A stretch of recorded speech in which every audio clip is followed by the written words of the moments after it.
the last panel that's going on right now, it's a very, very special guest coming up. And this is on the model advocacy panel on the advocacy stage. So I want you guys to jump in all of them, but you really don't want to miss this special guest. So come on into all the rooms, look around, and we just have a power packed day. So let's keep it rolling. See y'all. When I was a model, I had some serious muscles. I had guns like this. Right here was like, bam. The reason for that? I had to carry a bag that was full of every hair care product, every hair tool, and the whole plethora of makeup to make sure that my beauty was represented correctly at that photo shoot. I had to make sure that I did not get canceled again because my hair or makeup looked whack. I had to be hair and makeup artist too, very, very often. Today, we have Black Beauty Roster, and thank you to you and your organization, your uprising, to make sure that those days can become days that are just behind us, to make sure that talent does not have to suffer and carry bags and bags and bags just to make sure that they look half decent, to make sure that the talented hair and makeup artists and all of the artisans that go into making us look not like how we wake up in the morning, but how we almost go to bed at night before we wash that face. I love what you guys are doing. I wish this existed when my day was there because we wouldn't have had to suffer, but it's about today and it's about change. And you are the change and the beginning of that we need so badly. Now I know. Up next is all about model advocacy, and I want to give my love to my little baby, Mame. I'm so proud of you. I'm so proud of what you were doing. So fight for those models' rights, guys. You guys look out for each other. This is a wonderful industry, but it's one that needs advocates like all of you to protect all of us.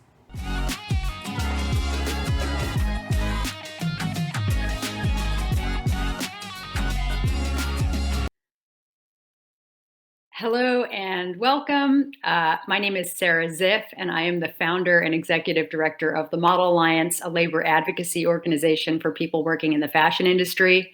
I'm honored to be moderating today's panel on model advocacy with change makers Mame Adjei, Meisha Brooks, and Eugena Washington.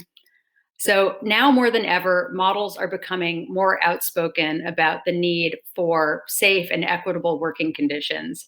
And yet models of color still struggle when it comes to being able to advocate for themselves in the hair and makeup chair, both backstage and on photo shoots. And so today we're going to be hearing from Mame, Meisha, and we want to hear about their firsthand experiences and their insights into the industry and the steps that they believe are necessary to create a better work environment for all models.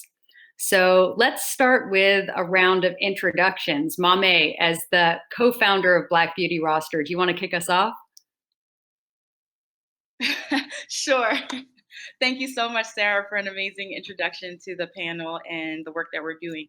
I am on the leadership council of Black Beauty Roster. The co-founders are Maud Okra and Simone Tete.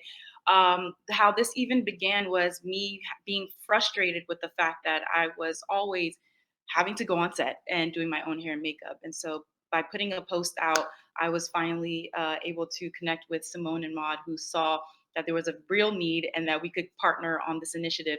My background, I am a model, actress, activist, and social entrepreneur.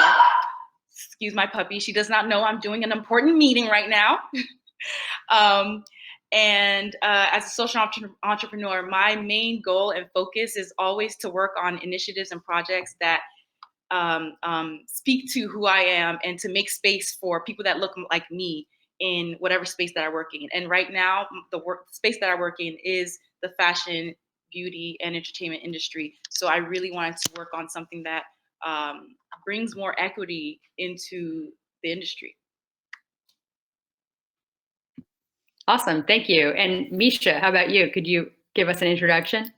Yes, hello everyone. My name is Meisha Brooks, and I am also I'm a leadership council member of the Model Alliance, and I am an actress, model, and entrepreneur. Fun facts: I went to Harvard and have a mechanical engineering degree, and with that, I've also founded my company, Backed, which focuses on infectious diseases and helping us prevent pandemics like the one we're in right now. So that is, I'd say, like, I've been able to use all of those skills in my advocacy work, which has been incredibly rewarding as well. Awesome. And so I figured we could just jump right in. I mean, I think the positive aspects of the industry are obvious. For those who haven't worked behind the scenes as a model of color specifically, what are some of the challenges that you or your peers have faced?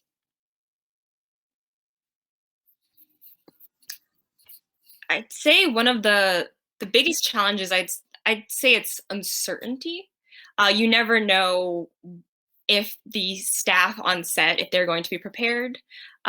You never know, what their expectations are in terms of how your hair should be worn, you could say, knowing that, your natural hair may not be what they can actually work with, which is not a great feeling, to be honest. You go on set and expect to do your job and expect others to do their jobs. And I think that's one of the biggest challenges, just on like a logistics level. It's this kind of uncertainty and kind of expectation that the standard for you is not going to be the same standard for others.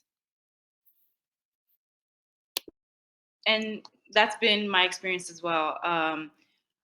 Like I said, I started working with my wigs because of the fact that I was running into situations where more than likely the beauty professionals on set did not know how to work with my hair texture or my skin tone. And so I'm having to come on set with a bag full of extensions, hair products, different brushes, everything that you can think of, as if I'm the hairstylist. And my makeup kit with all my different shades, concealers, powders, everything, you name it. I was coming to set doing the job of 3 people, but I'm not getting paid the same. I'm not getting paid anything else but my model rate. And I mean, we can just get into it. Like, no other person can come on set and not do their job and still be rehired. And that kept happening because I would work with the same brands and clients that would continually hire the same people that did not know how to do my hair. And it became an issue when I'm trying to be vocal, but I don't want to ruffle any feathers, or I don't want to, create any problems on set where then I'm looked to as the problem, and that, oh, she's asking for too much. I'm not asking for too much by asking for adequate knowledge of my hair and skin. I'm not asking for too much if I'm asking for you to do my hair the same as you would for my white counterpart. That's not asking for too much. I'm just asking for the bare minimum for you to know how to do your job so that I can come and do my job and not worry about doing all of our jobs and not getting paid for it. So that has been my experience for over the 10 years that I've been modeling and acting. It's been that. And it's a problem because it's 2021 and we're still talking about it. So I'm so glad that at least we have a platform such as this one where we're finally able to talk about solutions to the issues. Yeah, I mean, it strikes me just listening to you talk, Mame. It brings me back actually to like 10 years ago, being at the height of my modeling career and doing a job with Naomi Campbell. And I just distinctly remember her walking into the backstage and she had full hair and makeup. Like she came in prepared. And I remember some people thinking that that seemed like kind of like diva-like behavior, when in hindsight, she probably just has learned over the years that that's what she needs to do, that she can't assume that the hair and makeup team on set are going to know how to do her hair and makeup. Yes, like completely. And what you just said, she cannot assume that they're gonna know how to do her hair and makeup. That in itself is a privilege that my white counterpart models don't realize that they have. That is a privilege to just show up on set and just be catered to and accommodated to. Where I don't have that privilege of coming on set and knowing that I'm going to be accommodated to the most bare level, to the bare minimum. Just know how to do my hair. So yeah, it's not diva at all. Like, it's more so survival of us to come on set ready, hair done, makeup base done, just do my eyes and let's get the show rolling. Yep. And I think another aspect actually that I'm thinking of is, and with makeup, I'd say my nose oftentimes has been shaded for it to look, less ethnic, less Black. And that I never liked those photos either. That's the thing. I never think that looks better, but I've had that experience where, my features are being changed to fit a specific, ideal of beauty that is very much a white ideal of beauty.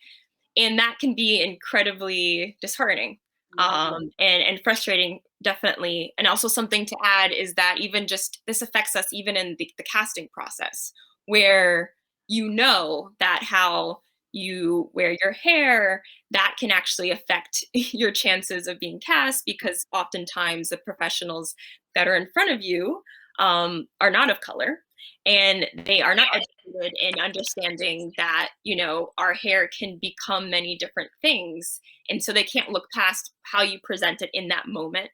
And so it's like, well, I know that if I present my hair straight, maybe that makes me even more racially ambiguous, and so maybe that gives me a better shot. Or they want to really tick the diversity card, so I need to really make sure my hair is as like throwed out as possible. Like, it's such a I think there's so much weight, and so much responsibility that's put on our shoulders when it comes to our careers. I think more than others.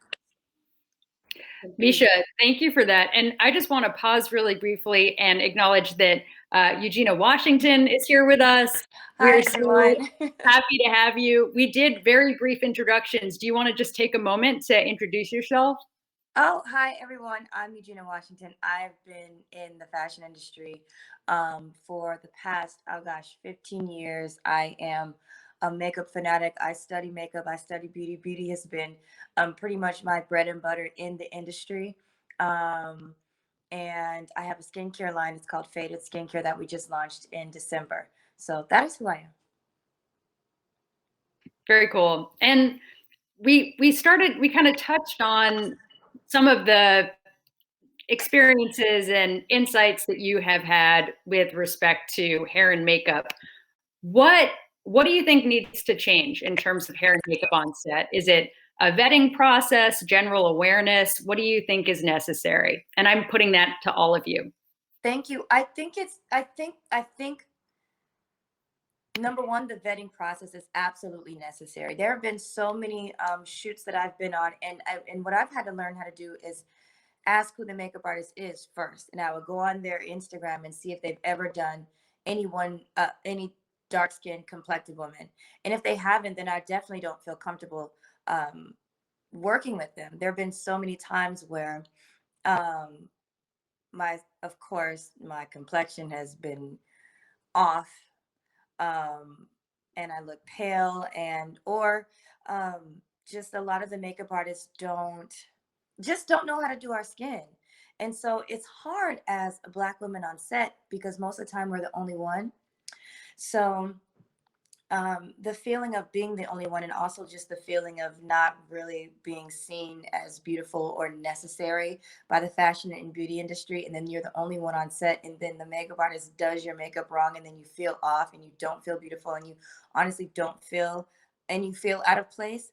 It just affects it affects us mentally, it affects us emotionally, and it affects us career wise. And I just feel like as many Black women, Black models who are in the industry, as there needs to be that many that know how to do our hair and makeup. I feel like if you can't do all types of skin and hair, then I don't feel like you're an actual artist. Talk about it. Are you an actual artist if you don't know how to do all hair and skin? Yeah, and If you also don't if know you how don't to see the do beauty in people it. that look like you. There's so many times where I felt like the makeup artist did not see the beauty in who I was by how they did my makeup. Because I feel like, and I would call myself a makeup artist as well. I feel like when I see a person's face, I see their most beautiful attributes, and I automatically know and understand how to magnify them. And a lot of times when I see my makeup done and I'm just like, oh my gosh, is this what you think of me? Is this how you see me? When I feel like I don't look like myself, and I can't recognize myself after my makeup is done. It's like there have been so many times where I just wanted to wash my makeup off, because that is the person I see in the mirror right now is not who I am. And it's not who I see every day. And it's definitely not somebody that I want a person to take a picture of and put it all over so thousands of people can see, because that's a representation of me. And they're not saying, oh, somebody really messed up Eugena's makeup. They're saying, okay, Eugena's ugly, and that it's not fun. It's uncomfortable. It hurts. And that's something that I feel like the beauty industry needs to understand about us as Black women. How common is this experience? I mean, would you say it's like 1 out of 10 shoots, every other shoot? I mean, how pervasive is this problem of hair and makeup artists not knowing how to do Black hair and makeup? Oh gosh, so I've been in this industry since 2006, and after I'd say the third show I was on for Fashion Week, the third shoot, I realized I had to bring my own hair and makeup.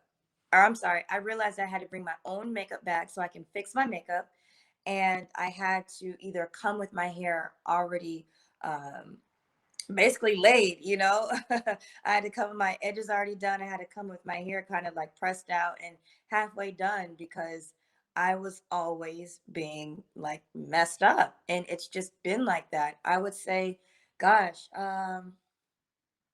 every single shoot, I have anxiety. I'll say those are the numbers. Every single shoot, I have anxiety about how I'm going to look. Every shoot, Yeah. I'm just like, oh my God. Yeah. It's gotten, I would say in my experience, it's getting better, because Yes. in the last 5 years, not even 2, 3 years, Two.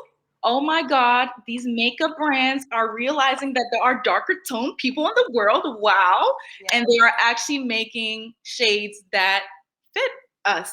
Right. And so luckily the range has widened, and makeup artists are finally buying them. But a lot of the times, are you an artist if you don't know the color theory, if you don't know Yeah. that orange corrects grays and purples and different, are you an artist if you don't really know the artistry behind your own profession? Because Right. you know then that I'm not red. I have yellow or gold or more olive toned, and then you wouldn't pick up the wrong foundations and be swatching and all that stuff, and then you're figuring out how to do makeup. I'm just like, why are we doing this here? So Right. it's like a push and pull. I'm glad that there is a wider variety and a wider range available, but I'm still finding that a lot of artists are not still educated on how to correctly pick colors that match my color. So then I'm still having to go behind stage and then fixing it. I will say this though, and this caught me off guard. I was appreciative about this situation. The last shoot I was on, it was a beauty shoot for this new company coming out. The first time ever in my career did the makeup artist reach out to me and ask me what brands I use and what colors I use so he can get it right. First time ever.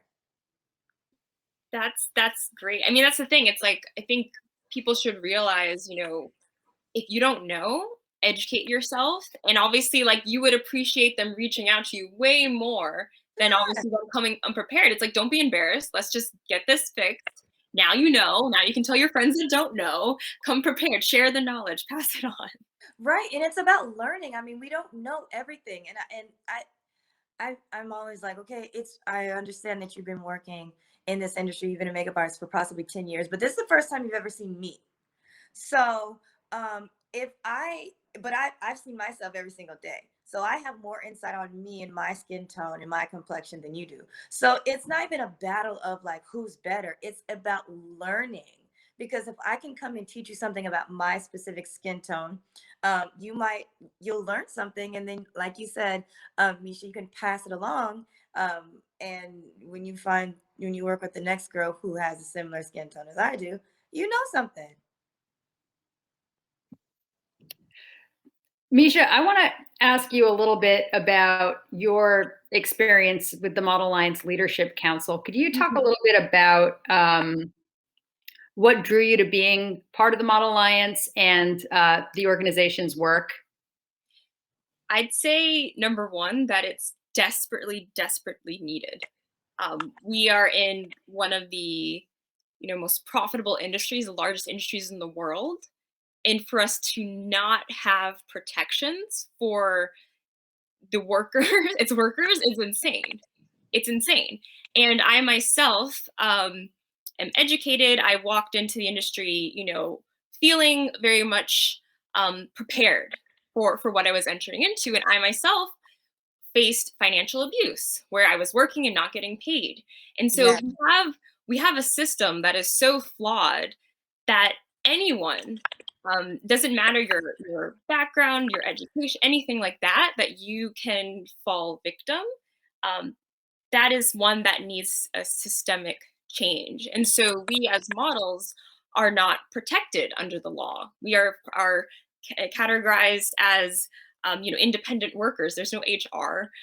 There's no kind of labor. We can't unionize. And so the Model Alliance is what we need. That is our solution to having the same protections as anyone else in any other industry. So I myself am a SAG-AFTRA member.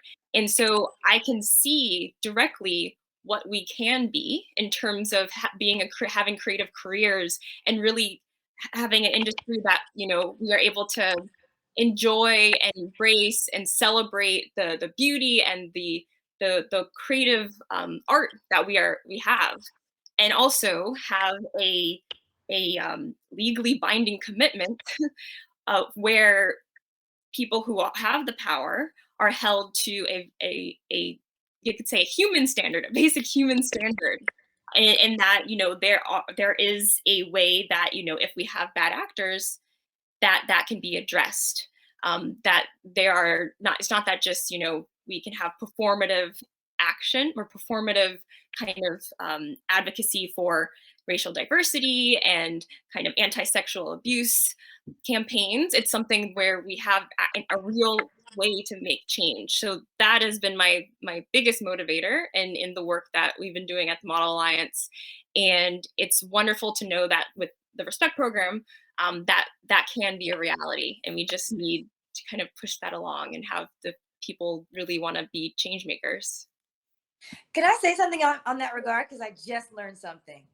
Because the financial abuse is rampant in the fashion industry. And it's something that really, really grinds my gears. There is one time that it took me 2 years to get paid from a job one time. And it's like, what makes me so angry about it is because we work hard. We show up. We do what we have to do, and we are held to such a high standard. We're always walking on thin ice. Like, did you show up? Did you pose properly? They don't like your skin. They didn't like how you looked, But when it comes down to getting paid, it's like, well, the client didn't pay yet, and we can't do anything about that. And we can't help you, and we can't pay you until the client pays. So then we're just at the mercy of whoever. But at the same time, we have to show up and do our job.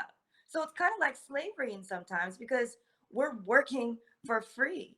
And I'll say one thing that I just learned, because this financial abuse happened to me last year in 2020. I did a job end of August. They didn't pay until December.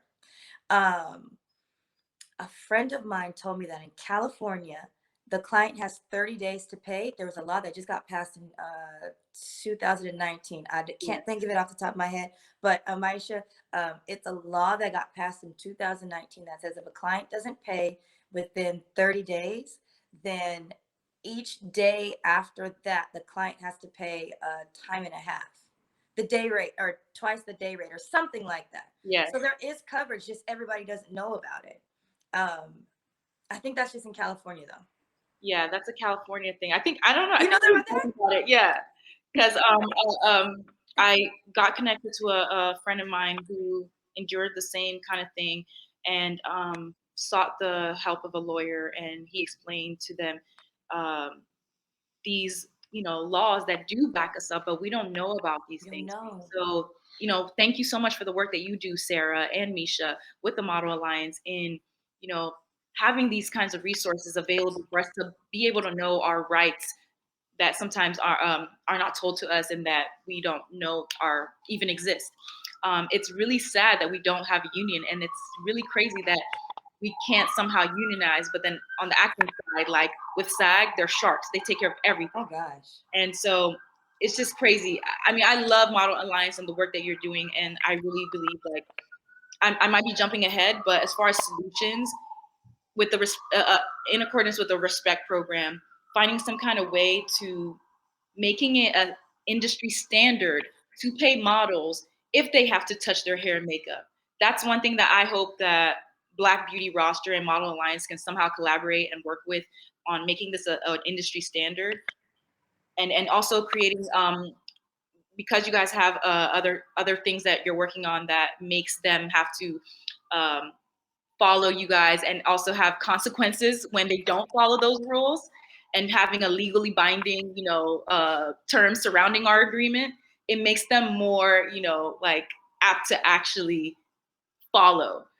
So if they were not to have the correct people on set, and then I had to do my hair or makeup, to have us be paid a day rate, some kind of fee, Mm-hmm. I think that would be so amazing. And I've been working and talking to my agents about doing that, where it's like, okay, if we're telling them beforehand, like Eugena said, um, I call them ahead and let them know, like, hey, this is my texture, and I need this, and this in order for this style that you guys want to work. If I do all of this and you guys still are showing up on set inadequate or unable to do my hair, and I end up doing my hair, then I should get paid that rate. So I hope that's something that we can work on. I hope that makes sense. Yeah, That, 100%. It's all about accountability. accountability, period. Enforceable accountability. That's all we want. And Yeah, respect. well, and then that leads me to my next question around, the fear of retaliation, the fear of speaking out when you're discriminated against, you face harassment, you're not getting paid the money you're owed, what have you. There's any number of issues that people face all the time in our industry. As advocates, what advice would you give to models, especially models of color, on the importance of speaking up? Well, I guess Go first. I have just been such an advocate for myself. That's all I've known my whole life. So I have to speak up for myself, because I know nobody else will. So I always tell younger models, or models that feel like they might, face some kind of retaliation, like, if they wanted you not to speak up, they should have acted right. Me speaking up is only me speaking my truth. So you can't take offense to me speaking my truth, because this is what I experience. If that makes you feel uncomfortable, deal with it.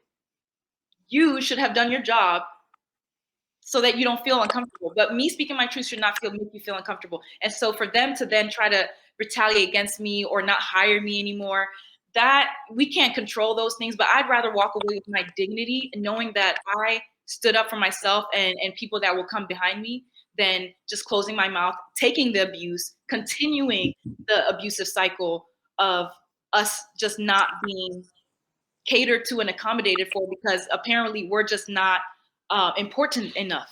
Right. We're not even important enough to be taught in the beauty schools. That's another issue. Right.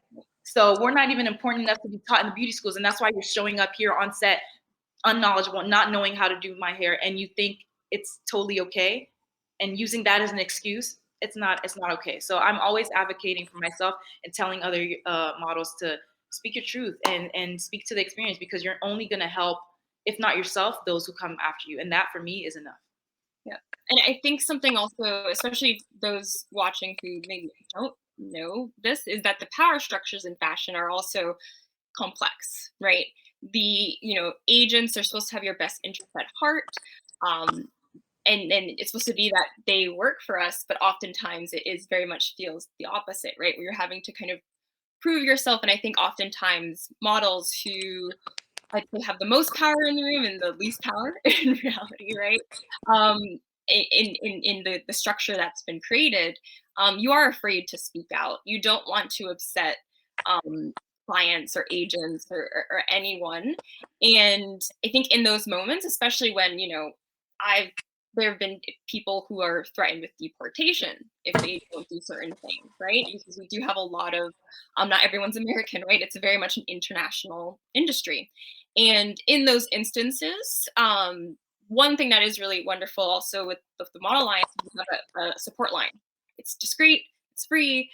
You can get everything from just support. You just want someone to listen.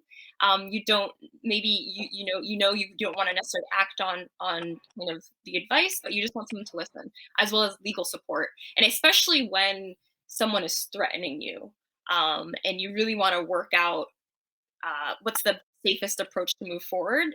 That's a really wonderful way. So I'm, putting that out there because it is difficult, and you very much would feel alone. But I think that's something we shall, understand. It's like this is about unity and community and really supporting each other, because it shouldn't be that okay, we're in competition with each other and I'm going to let someone else be abused.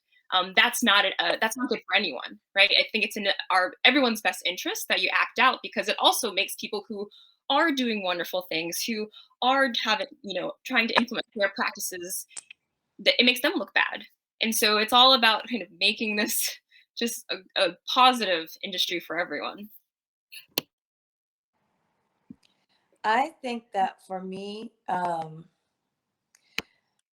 for a lot of Black women, we grow up with the understanding that if we say anything, we're going to be deemed as combative or angry or a diva or, you know, argumentative. And I've been that person my entire career, and I've been kicked off of jobs. I've been clients have told my agents on me. I mean, I've experienced all of that just by expressing how I feel about injustices against me. But that never stopped me from speaking out and standing up for myself, because it touching on what Mame said, like we still have to go home to ourselves that night. And for me, if I felt ran over during a job, if I felt misunderstood, if I felt targeted or threatened at a job, then I have to go home and deal with the fact that I didn't stand up for myself as a person. Um, I think a lot of times we are looked at as, these angry Black women, these aggressive Black women that have attitudes, but like I'm a person, and just as a person, when things are done to you that you do not like and that are wrong, you should be allowed to say something. And standing up for yourself always takes a sacrifice. You're always going to lose something when someone is out to get you or someone does not want to listen to you. So I feel like the fear of being retaliated against, that just goes that goes along with the territory of being a revolutionary and making change. So I would say don't be afraid to say how you feel and speak out and stand up for yourself and stand up for others, because yes, for sure, like you saying something, us doing this panel, having this summit right now is a revolutionary movement, and it's a conduit for change, and we all need to be a part of it for sure. So don't be afraid. Yes. I want to talk a little bit about allyship. What advice would you give to people in this industry on the ways that they could be a better ally? I'd say just listen and be open. A lot of people are so emotional, honestly. People are so emotional. They don't want to be wrong. They don't want to be the person that, kind of messed up, or they don't, a lot of times no one wants to to be, no one wants the model to tell them what to do. For some reason, I guess we're not important a lot of times on set. When if we're gone, there's no picture to be taken, but we're like deemed the least important. So it's like, just listen and make it more of a community. Like, we're all here to do a job and get the job done and create the best art we can create. So I mean, an allyship, be open and listen and be open to change, for sure. I would say, I guess examples or how I feel like allyship can help is making space for us and Black and POC people on every level of the creative process that is our industry, from the C-suite, the chief, executive officer, and the CMOs and the CTOs. We need Black people in those rooms because they're the ones that are going to be signing off on, different things that happen for different clients, different brands. And we need people on, on every level, down to the retail level. And then for us on the marketing side, because as a model, we're working with the marketing side, we need the creative directors to be Black and POC. We need the photographers, the art directors, the set designers. We need all those people who hold position at all levels of the creative process. We need more Black people, more POC in every single room, because how can you market to me if you don't even know who I am? If you don't even know what I resonate with, if you don't even know what I like, you know what I mean? You need someone that looks like me who can speak directly to me. I think big companies and big brands are doing themselves a disservice at this point. We don't have people of color in the room who can speak to what would resonate best with us. And then how dare you then create these campaigns talking about, we're with you, if you're not even with us, caring about having me with you in the room to tell you, no, actually, this does not sound right. This is insensitive to my community. This might not fly.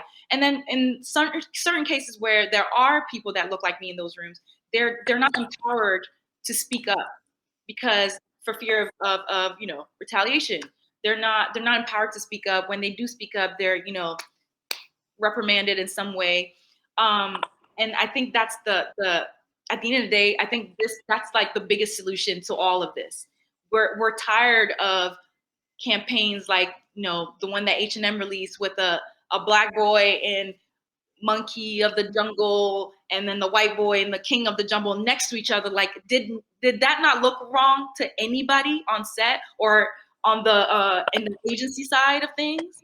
That just blows my mind. So what eyelashship looks like is making space in those areas so that things like that don't happen anymore. And then what allyship on my level looks like is me talking to my agency and my agent and them listening, like Eugena said, listening to me and saying, okay, we see the problem. How can we help?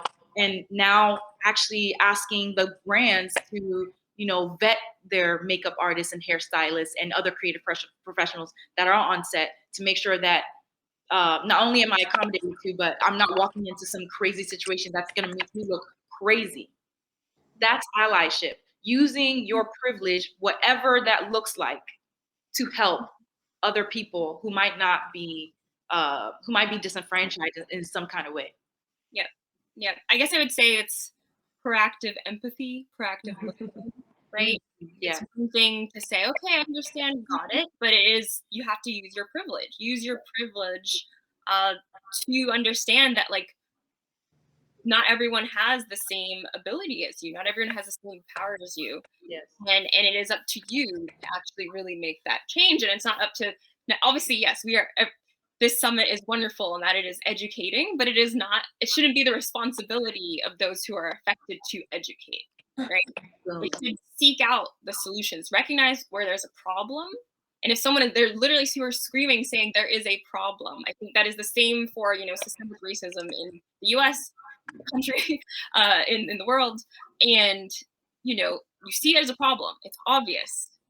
Please look into how you can help have a solution for that. Period. And to add to that is, like you said, it's not our responsibility. it cannot be my responsibility to dismantle a system that I did not create, that oppresses me. It's not my responsibility to teach you how to do better. It's not my responsibility to dismantle systemic racism. It's your responsibility as white people in America to actually be the ones to help us with being an ally, to be an active ally, and being an active anti-racist. And that's what we do by being anti-racist, is being an ally, creating space and helping to actually dismantle this system, because we didn't create it.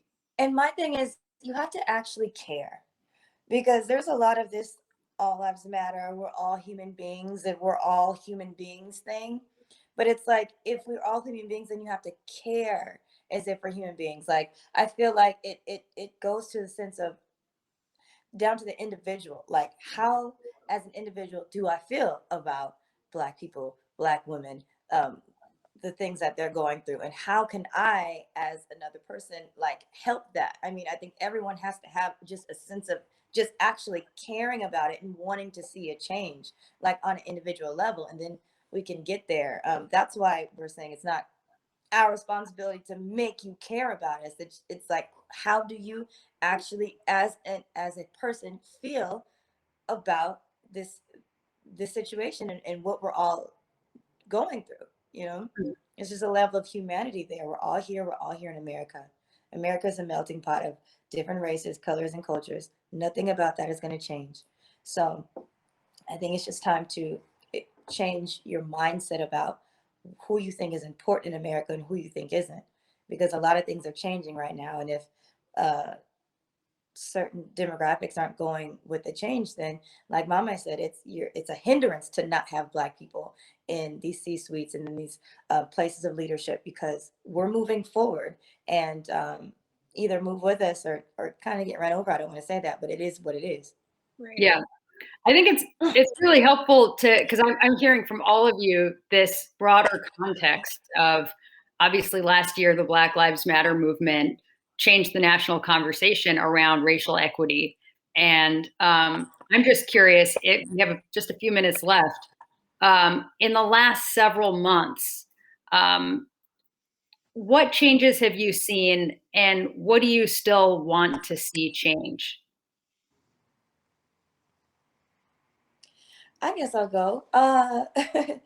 Man, I will say, for real, in the last, excuse me, few months since the big uprising last year, this is the first time I've actually felt American. It's the first time I've actually felt seen. And it's the first time I actually felt like I had space here, like I belonged. And it's 2020, 2021. Black people have been here since what, 16 something, since 19. This is literally the first time from generation to generation to generation that I finally, in my family, Eugena Washington in 2020, have felt American and felt like I belong. So, and actually seeing us in magazines, on magazine covers, actually seeing Black people in mainstream normal situations, and not these traumatic situations based on our color, on TV, and not hearing these stories about getting killed and shot and beaten and hung and all of that. It's like, this is the first time where I just feel like I can almost breathe being here. That's the change I felt. That's so deep and so real, because I feel the same way. I'm finally feeling somewhat seen. Yeah. I'm finally feeling somewhat like, oh, okay, we're here. You see me now. Yeah, it's like I was saying with the makeup range. It's like, oh, you're now realizing that there are darker people all this time? Your brand, the 100 years of your brand being here, you literally stopped at caramel? Right? Okay, but on a deeper level, yeah, I'm just, it's exhausting. It's tiring. I'm literally off, like, not even about just, in the beauty space. As a Black person, I'm exhausted to continue to talk about race, to continue to talk about, like you were saying, Eugena, this person got shot, hung, beaten, this, that. I'm like, I'm repeatedly over and over being traumatized. And it's just like, how can I just, it's literally hindering me from advancing in my own work when I'm just worried about, God, if I walk out and I don't look like, we literally have to think about our Blackness every single day. We have to defend our Blackness every single day. And I don't think y'all understand the toll that takes on a person. And that is a privilege that every white person, God bless you, because you Literally. understand what that feels like. So I hope everyone that is listening and watching us today, you can have more empathy and care for our people. But yes, I'm finally feeling seen and heard, and I hope that is genuine. When it comes back to our industry, I hope that is genuine and that we can continue to. Can I say one thing to add to you too, as far as like being seen and heard? Like, we're normal people with emotions.